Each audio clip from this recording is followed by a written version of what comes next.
स्वागत है आपका न्यूज इंडिया में। मैं हूं आपके साथ अंजलि सिंह रजावत और हम बात करेंगे इस खास पेशकश में महाकुंभ के बारे में।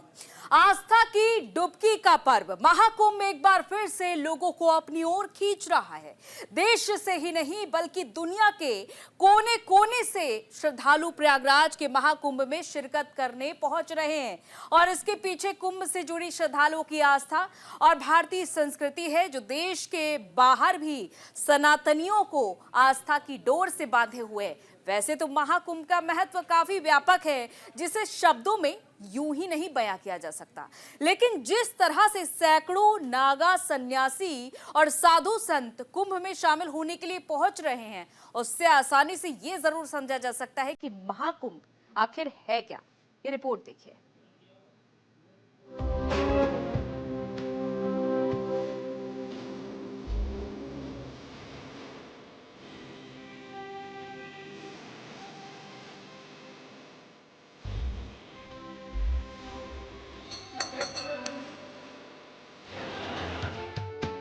ब्रह्मा की पहली तपोस्थली कहे जाने वाले प्रयागराज में दुनिया का सबसे बड़ा धार्मिक मेला लग गया है। यहाँ आस्था के अलग अलग रूप देखने को मिल रहे हैं। गुफाओं, कंदराओं और सामान्य दिनों में नहीं दिखने वाले सैकड़ों नागा सन्यासी 12 साल बाद कुंभ नगर पहुंचते हैं। सभी सन्यासी अपने कर्तव्यों और हठ योग से इस महाकुंभ की शोभा बढ़ा रहे हैं। सनातन धर्म तो अनंत है, इसके लिए क्या कह सकते हैं। ना ये शुरू है ना अंत है, ये तो अनादि है। सनातन धर्म के लिए भी कुछ प्रतिज्ञा ली आप बता रहे हैं? हाँ, सनातन धर्म के लिए क्या प्रतिज्ञा यही है कि देखो जन का कल्याण हो और सनातन धर्म का ऐसे ही प्रचंड लहरता रहे। बता दें कि महाकुंभ हर 12 साल में लगता है। इस मेले में देश और विदेश से करोड़ों श्रद्धालु आते हैं और पवित्र त्रिवेणी संगम में डुबकी लगाते हैं। धार्मिक मान्यताओं की माने तो महाकुंभ के समय गंगा, यमुना, सरस्वती के संगम में स्नान करने से मनुष्य जाति के सारे पाप मिट जाते हैं और उन्हें पुण्य मिलता है। साथ ही माना जाता है कि महाकुंभ के दौरान शाही स्नान करने से विशेष फलों की प्राप्ति होती है। कुंभ में व्यक्ति जहाँ आत्म कल्याण के लिए आ रहा है, जहाँ वह जीवन के सत्य को ढूंढने के लिए आ रहा है, वह जहाँ भारतीय संस्कृति, संस्कार, विचार के मर्म को अनुभव करने आ रहा है, वहाँ वो स्वास्थ्य भी लेकर जा रहा है। तो एक ऐसे समय में कि जब व्यक्ति केवल आध्यात्मिक लाभ न ले, वह अपने नेत्रों को भी ठीक कर सके और वो संसार को भी देख सके। दरअसल कुंभ शताब्दियों से लगातार चली आ रही उस सांस्कृतिक यात्रा का पड़ाव है जिसमें नदियां, कथाएं, मिथक, अनुष्ठान, संस्कार, सरोकार, हमारी अनगिनत आध्यात्मिक और सामाजिक चेतनाएं शामिल हैं, जिनके बलबूते हम अपनी परंपराओं को बखूबी निभाते हुए अपनी बनावट और मंजावट करते आए हैं। कहा जाता है कि सदियों से चली आ रही इस यात्रा में नदियों की आवाजें भी शामिल हैं, जिन्हें सुनने खुद कुंभ आता है। ऐसे में कुंभ में शामिल होने का सपना संजोए लाखों करोड़ों सनातनी भी उस पावन धारा की ओर खींचे चले आते हैं। न्यूज इंडिया की टीम कुंभ क्षेत्र में मौजूद है और हम कोशिश कर रहे हैं कि कुंभ परिक्षेत्र के उन अनसुलझे पहलुओं को आपके साथ साझा करें जो शायद अभी तक एक गुत्थी की तरह हैं और सभी के सामने प्रत्यक्ष नहीं है। हम इस समय श्री पंचायती अखाड़ा महानिर्वाणी में हैं और हमारे साथ में शिवानंद गिरी महाराज जी हैं। हम आपको ये बता देना चाहते हैं कि वैसे तो आप जानकारी है आपको कि आप 4 जगह हमारे कुंभ लगते हैं, लेकिन विशेष में प्रयागराज ही क्यों? इतना बड़ा लोगों का जमावड़ा जो यहाँ होता है ये कहीं नहीं होता बेटा।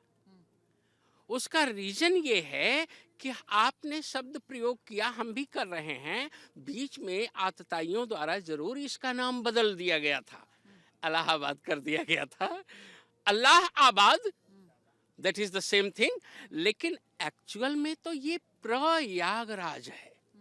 सबसे पहला यज्ञ, विशेष यज्ञ, प्र मीन्स विशेष, विशेष यज्ञ पूरे धरा में जो राक्षस और देवता थे उन लोगों ने मिलकर के इसी भूमि पर किया था, यही संगम तट पर। इसलिए इस क्षेत्र का नाम तब से प्रयागराज है और सभी तीर्थों का राजा भी कहा जाता है।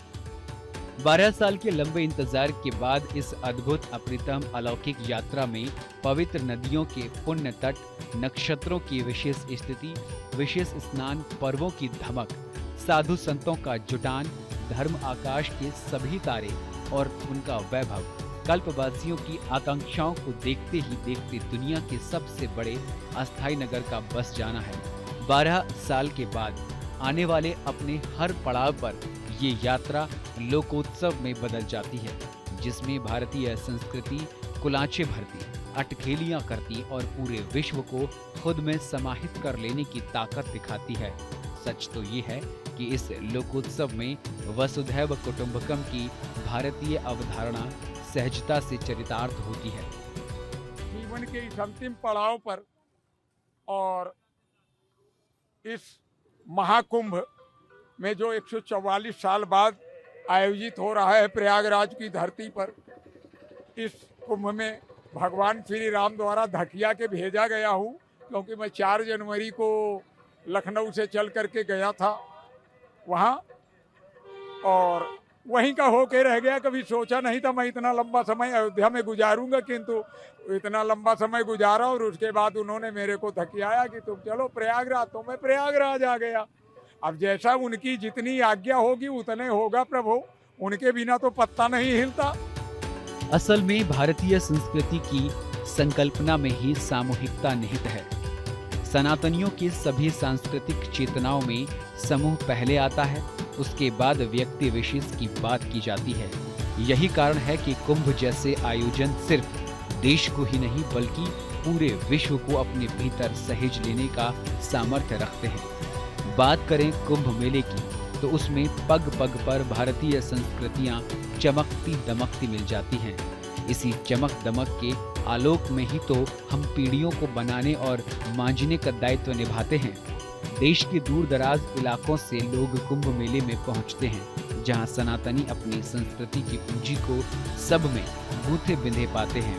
ये एक ऐसी डोर होती है जिसको टूटना नहीं आता, सिर्फ जोड़ना और जुड़ना आता है। गाते बजाते, नाचते बतियाते इन समूहों में भारतीयता की उस चेतना के दर्शन हो जाते हैं जिसके सहारे हम पूरे देश को एकता के सूत्र में अब तक पिरोते आए हैं। जब महाकुंभ के मेले में आई थी मैं, तब मैंने गुरुजी से बोला था, तो इन्होंने मना कर दिया था। पहले तो इन्होंने मुस्कुरा दिया है, हंसते रहे, कह रहे थे कि कोई मामूली चीज़ नहीं है साध्वी बनना, ये बहुत कठिनाई होती है, इनमें हर एक कोई नहीं बन सकता। इन्होंने फिर मैंने बहुत जिद की, इनसे रोना धोना किया, तब इन्होंने कहा अपने माता पिता से पूछो।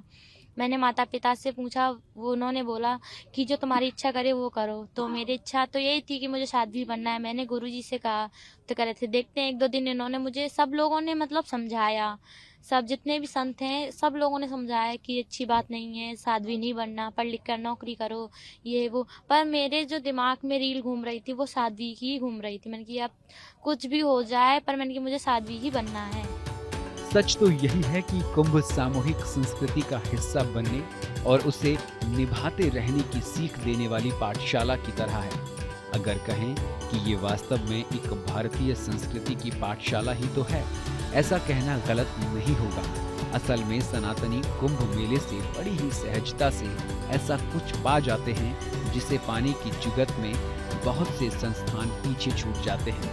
कुल मिलाकर आप कह सकते हैं कि कुंभ हमारी सांस्कृतिक सामूहिकता को समझने और उससे जुड़ने के मुक्त विश्वविद्यालय होते हैं।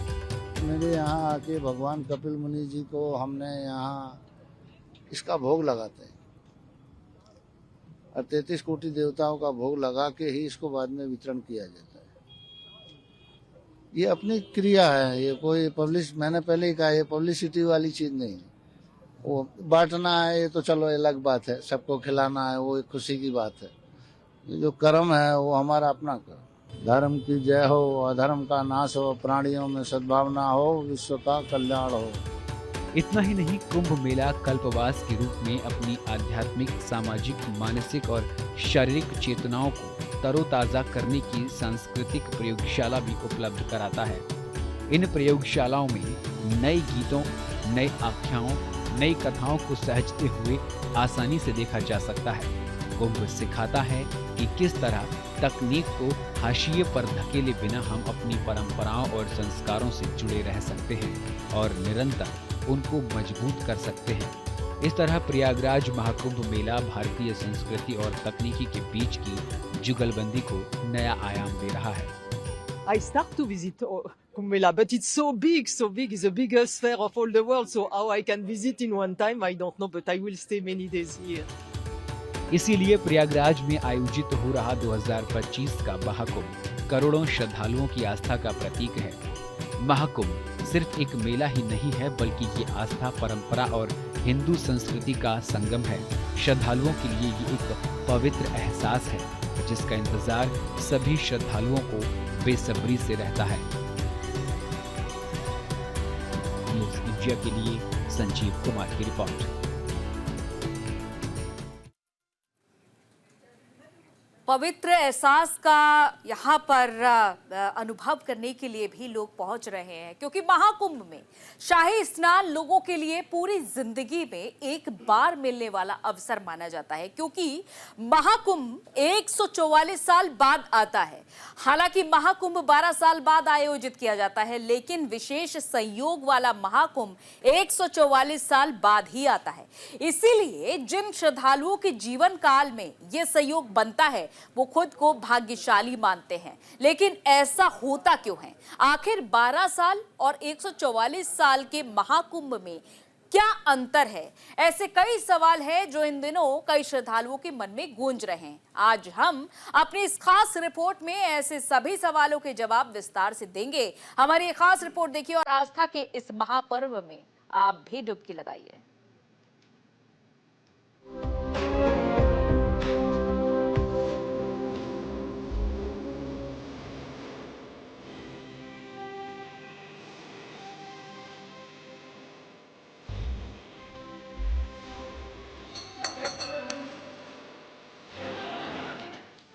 संगम नगरी कहे जाने वाले प्रयागराज में हर 12 साल में महाकुंभ गंगा, यमुना और सरस्वती नदी के संगम तट पर लगता है।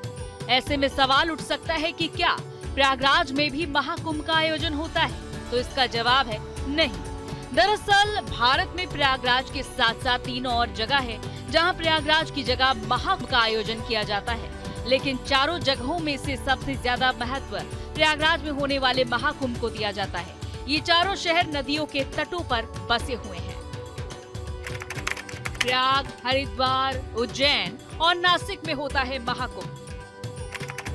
प्रयागराज में गंगा, यमुना, सरस्वती संगम के तट पर महाकुंभ आयोजित किया जाता है। हरिद्वार में गंगा नदी के किनारे महाकुंभ आयोजित किया जाता है। उज्जैन में शिप्रा नदी के तट पर महाकुंभ आयोजित किया जाता है। नासिक में गोदावरी नदी के तट पर महाकुंभ मेला लगता है। ये चारों स्थल पौराणिक कथाओं और ज्योतिष गणनाओं के आधार पर चुने गए हैं। बता दें कि महाकुंभ 12 साल के अंतराल पर मनाया जाता है। इसके लिए चारों स्थानों को बारी बारी से चुना जाता है। इस दौरान श्रद्धालु गंगा, शिप्रा, गोदावरी और संगम में स्नान करते हैं।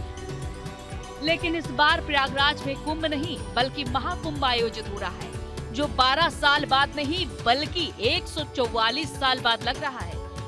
ये महाकुंभ इसलिए भी खास है क्योंकि 144 साल के बाद महाकुंभ का उल्लेख सिर्फ ज्योतिष और खगोलीय घटना की ओर संकेत करता है। विशेषता ये है कि जो पहला यज्ञ हुआ देवताओं के द्वारा, राक्षसों के द्वारा, इस त्रिवेणी संगम पर ये ठीक उसी समय हुआ। मैंने कहा वैसे तो हर साल मकर संक्रांति होती है, लेकिन 12 साल के बाद जो पड़ता है मुहूर्त, जिसको हम बोलेंगे, वो हर साल नहीं आता है। और आप तो इस समय बड़े सौभाग्यशाली हैं। हम लोग इस समय जिस खास मुहूर्त में बात कर रहे हैं, ये 144 वर्ष बाद आया है। तो ऐसे में देखो बेटा, समय की बहुत महत्ता होती है। इस समय में ये अपने आप प्रचारित होता है, कोई किसी को निमंत्रण नहीं देता है। और अगर आपको गलतफहमी हो कहीं कि नहीं बाबा लोग फिर तो दिखते ही नहीं हैं, ऐसा नहीं है। बाबा लोग अपने आश्रमों में रहते हैं, लेकिन ये हमारा खास पर्व होता है कुंभ, चाहे कहीं का भी लगे। तो खास पर्व में सब लोग इकट्ठे इसलिए आते हैं कि सब लोग आपस में मिलजुल लें और नए विषय पर, देश को आवश्यकता क्या है, समाज को किस चीज की जरूरत है, उस पर हम चिंतन मंथन करेंगे। सरल शब्दों में समझें तो लगातार 12 वर्षों तक लगने के बाद पूर्ण महाकुंभ लगता है, जो 144 साल बाद आता है। लेकिन जब 144 साल बाद पूर्ण महाकुंभ होता है तो उसकी खासियत और भी ज्यादा बढ़ जाती है। दरअसल कुंभ मेले का आयोजन ग्रहों, नक्षत्रों की विशिष्ट स्थिति के आधार पर किया जाता है। कुंभ मेला तब आयोजित होता है जब सूर्य, चंद्रमा और बृहस्पति एक विशिष्ट स्थिति में होते हैं। लेकिन जब बृहस्पति मकर राशि में होते हैं और सूर्य, चंद्रमा बाकी शुभ स्थानों पर होते हैं, तब महाकुंभ का समय बनता है। और ये संयोग हर 144 वर्षों में एक बार आता है। इस संयोग को विशेष रूप से शुभ और दिव्य माना जाता है। महाकुंभ मेला हर 12 साल में एक बार आयोजित होता है और इसके पीछे धार्मिक और खगोलीय कारण है। कुंभ मेले की तिथि ज्योतिषीय गणनाओं के आधार पर तय होती है। इसमें सूर्य और बृहस्पति ग्रहों की स्थिति का विशेष महत्व है। जब बृहस्पति वृषभ राशि में होता है और सूर्य मकर राशि में गोचर करता है, तब प्रयागराज में कुंभ मेला आयोजित किया जाता है। जब बृहस्पति कुंभ राशि में और सूर्य मेष राशि में होता है, तब हरिद्वार में कुंभ मेला आयोजित होता है। जब सूर्य और बृहस्पति सिंह राशि में होते हैं, तब नासिक में कुंभ मेला लगता है। उज्जैन में कुंभ मेला तब आयोजित होता है जब बृहस्पति सिंह राशि में और सूर्य मेष राशि में होते हैं। हर 144 साल में एक दुर्लभ खगोलीय घटना होती है जो कुंभ मेले को खास बनाकर महाकुंभ बना देती है। हिंदू ज्योतिषीय गणनाओं में 12 और 144 सालों के चक्र का महत्व भी बताया गया है। 12 साल के चक्र को एक सामान्य कुंभ मेला कहा जाता है और 12 कुंभ मेलों के बाद महाकाल कुंभ या विशेष महाकुंभ आता है। ऐसा माना जाता है कि हर 144 साल में अमृत कलश से विशेष ऊर्जा और दिव्यता पृथ्वी पर उतरती है, जिससे मेला और अधिक महत्वपूर्ण हो जाता है। कई लोग ऐसा भी कहते हैं कि कुंभ एक ऐसा विशेष मौका है जब एक तरीके के एल्गोरिदम्स जो हैं वो मैच करते हैं और ब्रह्मांड के कुछ द्वार हैं जो खुलते हैं और वो मनुष्य की चेतना से डायरेक्ट कनेक्ट कर सकते हैं। उसके साथ कई चीजें हैं, आप जितना जानते हो वो तो अपनी जगह पे फैक्ट है, लेकिन जब सूर्य की तरंगें परम पवित्र गंगा के जल से और यमुना के जल से तथा साथ में माँ सरस्वती के जल जिसका जहाँ संगम है उससे जब स्पर्श होती हैं तो उससे जो विकिरण होता है हमारे यहाँ वह अति प्रभावशाली होता है।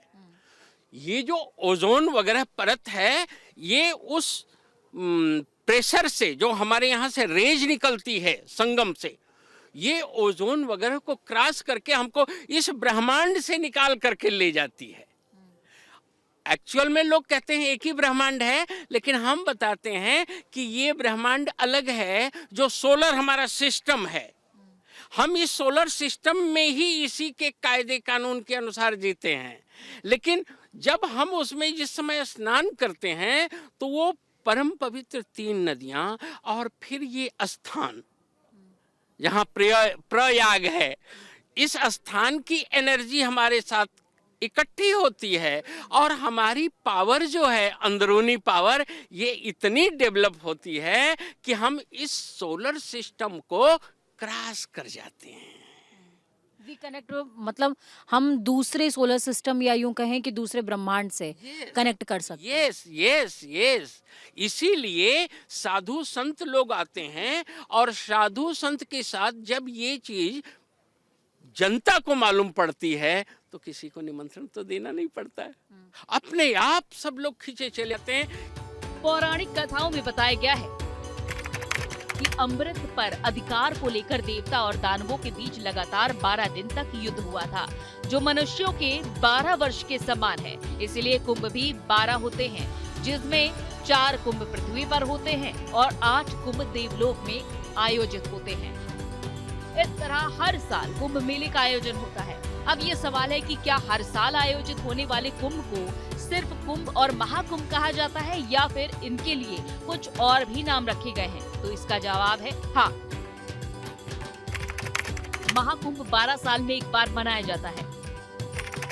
अर्धकुंभ 6 साल में एक बार भारत में सिर्फ 2 जगह प्रयागराज और हरिद्वार में मनाया जाता है। कुंभ हर 3 साल में प्रयागराज, हरिद्वार, उज्जैन और नासिक में आयोजित किया जाता है। किस समय और कहां कौन सा कुंभ होगा, इसका निर्धारण ग्रहों की स्थिति देखकर किया जाता है।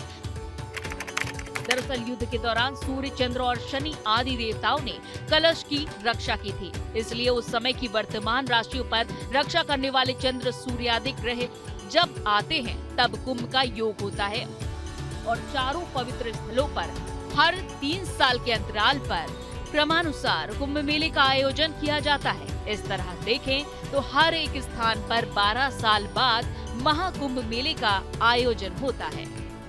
कि जब ऐसे ऐसे विद्वान, ऐसे ऐसे महात्मा इस पीरियड में यहाँ आते हैं तो कोई बहुत खास चीज तो जरूर है और इसीलिए इस खास चीज का आनंद और इसका उपयोग करने के लिए वो भी आते हैं। तो शिवानंद गिरे जी को सुन रहे थे आप। सीधे तौर पर उन्होंने एक बात का जिक्र किया है। देखिए, कुंभ क्यों खास है ये हम सभी जानते हैं। समुद्र मंथन में कुंभ निकला, जिसकी कुछ बूंदें अलग अलग स्थानों पर गिरी। ये कथा है और ये कथा वास्तविक भी है। पुराणों में इसके जो साक्ष्य हैं वो मिलते हैं। ये सत्य भी है और कहते हैं कि इस समय कुछ अदृश्य शक्तियां भी इस क्षेत्र के प्रभाव से अछूती नहीं रह पाती हैं और जैसा कि शिवानंद गिरी जी के भी कई सारे संकेत इन गुत्थी को खोलते हुए नज़र आ रहे हैं कि किस तरीके से इस क्षेत्र की शक्ति संक्रांति के दिन और अलग अलग जो शाही स्नान हैं उन दिनों पर इतनी ज़्यादा वो हाई होती है कि हम और ख़ासकर सन्यासी जो तप कर रहे हैं वो ब्रह्मांड के पराक्षेत्र से भी कनेक्ट कर पाते हैं, ईश्वर की उस पराशक्ति से कनेक्ट कर पाते हैं। कैमरा पर्सन केडी के साथ मैं पूजा मोहन पांडे, प्रयागराज कुंभ क्षेत्र। परंपरा का संगम है महाकुंभ में और आधुनिकता भी देखने को मिल रही है और इसी तरह की तमाम तस्वीरें और कहानियां, किस्से हम आपको बताते रहेंगे महाकुंभ में और क्या क्या खास है। लेकिन आज के लिए फिलहाल इजाजत दीजिए, नमस्कार।